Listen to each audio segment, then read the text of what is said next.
সরকারের প্রধানমন্ত্রী পদের কর্তব্য বিশ্বস্ততার সহিত পালন করিব।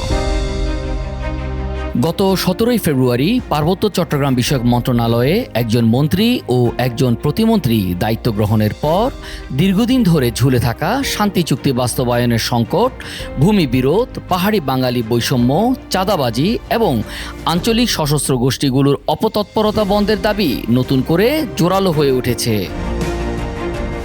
দায়িত্বপ্রাপ্ত মন্ত্রী ও প্রতিমন্ত্রী দ্রুত সমস্যাগুলো চিহ্নিত করে পাহাড়ে স্থায়ী শান্তি, সম্প্রীতি ও নিরাপত্তা নিশ্চিত করতে সময় উপযোগী ও দৃশ্যমান উদ্যোগ নেবেন এমন আশাবাদ ব্যক্ত করেছেন রাঙামাটি, খাগড়াছড়ি ও বান্দরবানের বসবাসরত বাসিন্দারা।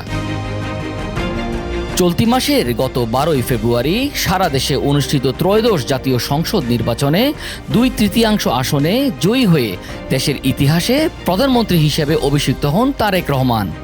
এরপর তিনি মন্ত্রিসভায় পার্বত্য চট্টগ্রাম বিষয়ক মন্ত্রণালয়ের পূর্ণমন্ত্রী হিসেবে অ্যাডভোকেট দীপেন দেওয়ান এবং প্রতিমন্ত্রী হিসেবে মীর মোহাম্মদ হেলাল উদ্দিনের নাম ঘোষণা করেন।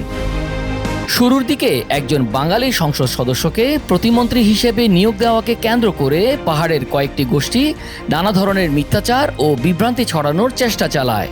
তবে সাধারণ মানুষের ইতিবাচক ও গ্রহণযোগ্য মনোভাবের কারণে সেই অপপ্রচার টেকেনি এবং পরবর্তীতে আর কোনো দৃশ্যমান ষড়যন্ত্র সামনে আসেনি।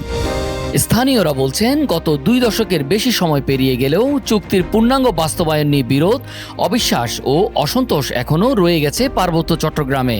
তাই শান্তি চুক্তির স্পর্শকাতর ও পরস্পর বিরোধী ধারাগুলোর পুনর্মূল্যায়নের বিষয়টি স্পষ্টভাবে উল্লেখ করতে হবে, যেখানে জাতীয় স্বার্থ, সংবিধান ও সকল জনগোষ্ঠীর অধিকার সংরক্ষিত থাকে।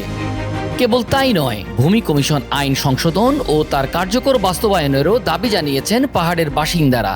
তাদের দাবি, ডিজিটাল ভূমি জরিপের মাধ্যমে খাস জমি, সংরক্ষিত বনাঞ্চল ও রাষ্ট্রায়ত্ত জমি সুনির্দিষ্টকরণে সময় উপযোগী পদক্ষেপ নিতে হবে নতুন মন্ত্রী এবং প্রতিমন্ত্রীকে। ভুক্তভোগীরা বলছেন, চাঁদা না পেয়ে পাহাড়ে প্রতি বছরই জেএসএস এবং ইউপিডিএফ এর সশস্ত্র কর্মীরা মোবাইল নেটওয়ার্ক বিচ্ছিন্ন করে দেওয়ার ঘটনা ঘটাচ্ছে। সাম্প্রতিক বছরগুলোতে সশস্ত্র গোষ্ঠীগুলোর তৎপরতা, 600 কোটি টাকার চাঁদাবাজি ও কেএনএফ এর অপহরণের অভিযোগ পরিস্থিতিকে আরও উদ্বেগজনক করে তুলেছে। এসব সমস্যার বাইরেও পার্বত্য চট্টগ্রামে বিদ্যমান চাকরি, শিক্ষা, কর, প্রশাসনিক পদায়ন, জমি ক্রয় বিক্রয় এবং এনজিও প্রকল্পে বৈষম্য দূরীকরণের প্রতিশ্রুতি নিয়ে কাজ করতে হবে নতুন সরকারের প্রতিনিধিদের।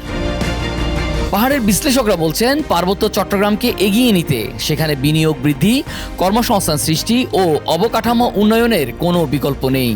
তবে আঞ্চলিক গোষ্ঠীগুলোর সংঘাত ও অস্থিতিশীলতা বন্ধ করা না গেলে শান্তির প্রত্যাশিত সুফল কখনোই পাহাড়ে প্রতিষ্ঠা করা সম্ভব হবে না বলে তারা মনে করছেন।